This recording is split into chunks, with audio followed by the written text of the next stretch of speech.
come, what I'd like you to do is stay here in the Tesla. Are you serious? Yeah. This was me a month ago, back in my hometown of Silver Spring, Maryland, working as an intern web developer by day and a cashier at night. A life of repetition, every day blending into the next. It wasn't always like this, though. I dropped out of college around this time last year and moved to Miami, ready to put in the work doing YouTube full-time. I wanted to accomplish two things: leave a positive impact on people's lives and create content I would be proud of. As you can see, it didn't work out the way I planned. Although it was great at first, I eventually had to come to terms with the fact that I wasn't accomplishing either of my goals. So after a couple of months in Florida, I decided to move back home. And so for the last couple of months, I've been here, constantly dealing with pressure from friends and family to just go back to school, to cut my losses, because there was still hope for me, or to find a sustainable job to secure my future. Under normal circumstances, this might be great advice, but I'm not looking for a life of comfort and convenience. My dream is to seek discomfort, and live in pursuit of spreading love around the world. I sat around day after day, wondering what I was waiting for, and why I wasn't taking anyone's advice. Then one day, I found Lovetown, and from that point on, everything changed.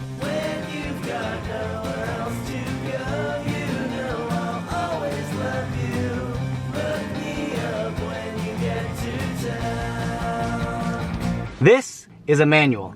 He's a Lovetownie. He DM'd me on Instagram wanting to meet up, and we did meet up, but on the way, he ended up going on this wild adventure that was honestly more exciting than us hanging out.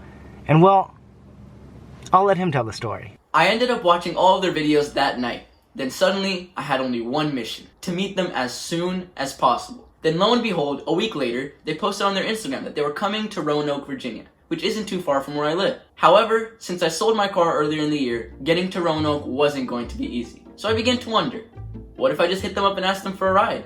I thought it over for a bit, and I figured, what's the worst that could happen? So I commented on their post, and then Rocket responded, and he said, no. Well, to be more precise, he said he wouldn't be able to pick me up, but he would buy me lunch if I could make it there. I found round-trip bus tickets online for $100, but they were a day apart, so I would need to find a place to sleep overnight as well. I DM'd Rocket and told him my situation, not knowing what he would say. Then to my surprise, he responded. He asked that I send him an email about my life, my joys, and my struggles, so he could learn a bit more about me. I wrote about my trip to Miami, and for my joys and struggles, I told him this. First and foremost, I love making people happy. Surprising my friends, making a stranger's day, and anything I can do to make someone's life better. I love connecting with new people. I'm the friend with the nothing to lose mentality, and I talk to strangers wherever I go. 9 times out of 10, it's a great experience. But as for my struggles, I dream big. I have grand plans to make the world a better place. However, when it comes to planning out the details, I fall apart. I said a quick prayer, and I hit send. I don't expect that he actually thinks that I'm going to find him a place to stay. However, I will say that there's something about this guy that I just felt like it was really earnest, and I want to support that. And I want, right now our channel is small, and even in the future, whenever I can, we can have this human touch, and we can connect with people, and we can make an experience dope. Something can be dope, it should freaking be dope. So, here we go. I'm going to call this guy right now.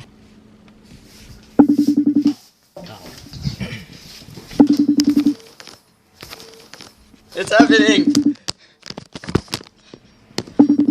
Quiet on the set!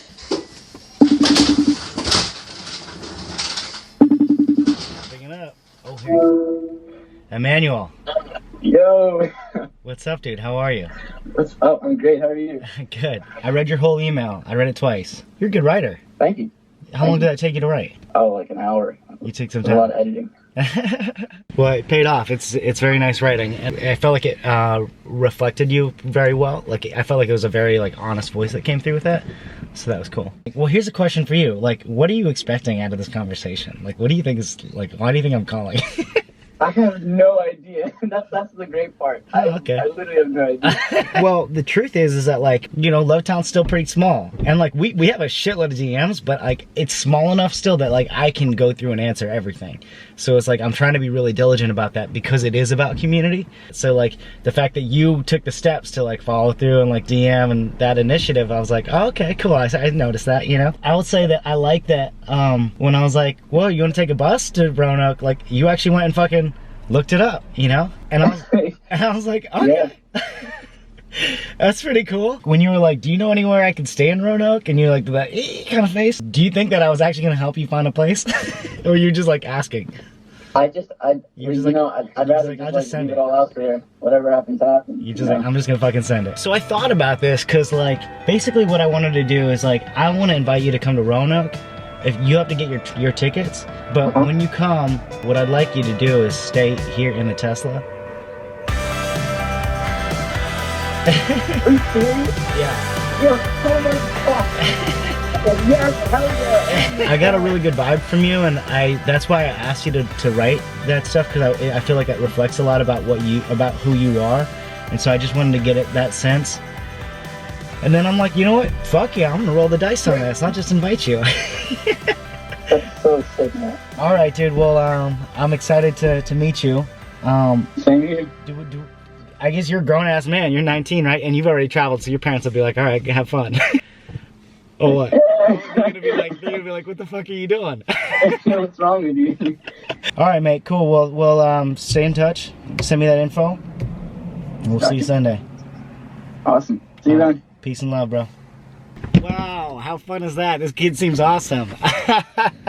This is the greatest day of my life. People are going to invite us into their homes to shower, to eat, to visit, to whatever, right? Like, people are giving us that trust. So who are we to not extend that trust to others, right? With this kid, it's like, yeah, it is a risk to put him in the car here. But realistically, like, you just saw the guy. If you saw that person and you talked with that person like I did, would you be like, oh, this person's going to fuck me over?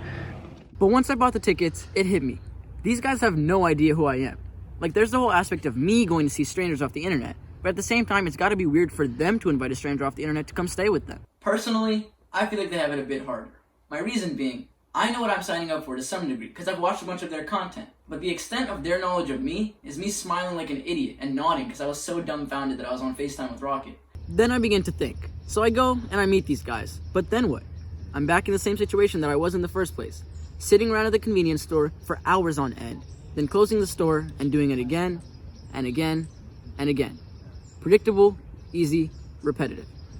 Then one night, I saw a comment on a Lovetown vid, saying they had plans to collab with people in the future. I put two and two together and realized that if I can prove my worth to them, maybe they'd consider adding me to their crew for a bit. So with that in mind, I started writing a script about my trip to come meet them. The day of reckoning arrived and it was time to go. I headed for Union Station right before sunset to get some footage while it was still light out. And while this seemed like a good idea at first, upon arriving to the station, I realized my bus wasn't leaving for 9 hours. Was that poor planning on my part? Maybe. Was there anything I could do about it? Nope. I figured I might as well make the most of it if I'm gonna be stuck here. So I began to skate around and explore. After an hour, I found myself in a McDonald's line, talking to this huge 6'3" dude. When I asked him where he was coming from, he said this: "Oh, I was up in Pennsylvania and somebody was messing with my business, so I had to push him down a 200-foot mine shaft." I said, "That's a good one," and I laughed. He did not. "So, what kind of business do you run?" "Oh, me? I'm the 8th highest ranked drug dealer in Florida." And it all made sense now. I was dealing with a real Florida man. Florida man actually offered me some drugs, and I politely declined, but at this point I realized it was time to leave. An hour later, as I was skating around, I turned a corner, and I saw police officers surrounding someone on the floor. I looked to see who it was, and on the floor I found Florida man. They searched his bags, found the drugs, and carried him away.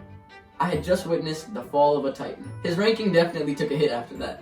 Then around 11 p.m., I ran into a man named Cliff. Now Cliff was a bit older than me, so I was a bit on edge at first, cause stranger danger, as I'm on my way to go sleep in a stranger's car. We talked for a bit, and when he asked me where I was heading, I told him that I was on my way to Roanoke to sleep in a dude's Tesla that I met off the internet. He laughed and asked me if I like Teslas, and I was like, hell yeah, I like Teslas, they're dope. He then said, I actually have a Tesla outside if you want to come and drive it. Nah man, I'm good. I figured there was a white van outside with Tesla spray painted on the side, and I don't think I would be the one driving. I explained to him that I was so excited to meet these guys that I was spending the last of my money on this trip. He told me that he admired my passion and wanted to help me out. So if I wanted, I could take down his number and he would send me money if I was in a pinch when I got to Roanoke. At this point, I was like, that's super kind, but I can't accept that, because who offers a stranger money out of the kindness of their heart? Well, Mr. Beast and David Dobrik, I guess, but he was neither, so this had to be too good to be true, right? As I learned more about him, I began to understand that he was genuinely just a kind dude. In the most unlikely of places, I had managed to befriend someone almost 3 times my age. Since my bus was leaving soon, and I trusted him enough at this point, I offered to walk him to his car. And when we got outside, Right there in front of us, there was a Tesla Model 3.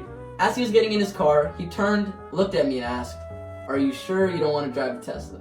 And I was like, alright, I'll drive the Tesla. And I drove that Tesla. Never in a million years would I have envisioned my night ending like that. Before leaving, I asked him why he was being so kind. Cliff explained to me that he'd gotten to accomplish many of his dreams in life simply due to the kindness of others. As a result, he enjoyed paying it forward now that he was in a position where he was able to do so. I got on my bus exhausted, ready to get some rest. But 3 hours later, we stopped at a station in Richmond to transfer buses. Unfortunately, the next bus arrived in an hour, and I knew that if I fell asleep, I would definitely miss it. So as I sat there, half awake, waiting, I heard a voice. I knew that voice from somewhere. I looked around, and guess who I saw? Fucking Florida Man. I have never been more perplexed in my life. How did he get free from the police and make it to Richmond before me? So I did the natural thing. I went up to him, and I asked, "Yo, what's up?" "What's up, bro?" How you doing?" "I'm chilling, you know what it is." At this point, I realized he was being way too casual for someone that just escaped the police. So I popped the question. "So, what happened at Union Station?" "Oh, that? Nah, I just told them who I was and they let me go." Okay. I went back to my seat in disbelief. I definitely did not fall asleep after that. Then my bus came, and I was finally on my way to Roanoke. Yo. Good to see you, man. Good to see you. Rocky bought me lunch, and we spent the first day exploring Roanoke. I got to sleep in the Tesla, and the next day before I had to hop on my bus home, I got to spend my last 2 hours with Danny and Rocky. As my time with them was coming to an end, I remembered that I had written a script about my adventure to come meet them. So I read it to them. And as I finished, I looked up to see Danny smiling and Rocket with a look of serious contemplation. I was impressed by Emmanuel's initiative to not only take an overnight bus to meet us, but to also come prepared with a fully written script. And since my vision for Lovetown has always been to include many voices, I kind of thought that this would be a great opportunity to let him tell his story here on the channel. We said our goodbyes, and as I sat on the bus, I began to reflect on the trip, and I asked myself if I got what I wanted out of it. Going into this trip, I had one rule set for myself, and that was to have no expectations whatsoever. This rule made my trip great from the start. Had I went on this trip expecting to be treated a certain way, or for the Lovetown crew to guarantee that I would get to work with him on this episode, I would be setting myself up for potential disappointment. Going on this trip, ready for anything and with an open mind, made the trip a success simply due to my time at Union Station. The friends I made and the fun I had during those grueling 9 hours was already a great adventure. And it dawned on me that the reason I wanted to go on this journey wasn't just to meet Lovetown, but to experience human connection with strangers, to go out of my way to make friends that I wouldn't meet during my normal life. I think it's safe to say, though, that I went to Roanoke as a stranger and a fan of Lovetown, but left as a friend. If you'd stopped me a month ago and asked me how I thought 2020 would begin, I would have told you that I envisioned myself working at the store every day for at least the next 6 months. But after the Lovetown trip, everything began to fall into place so perfectly, and opportunities arose one after another. So the question now is, as the new year begins, what does the future hold for me? I'd love to work on more Lovetown videos with Rocket and take the time to become the realest, dopest version of myself. I want 2020 to be a year of travel, adventure, and new friends.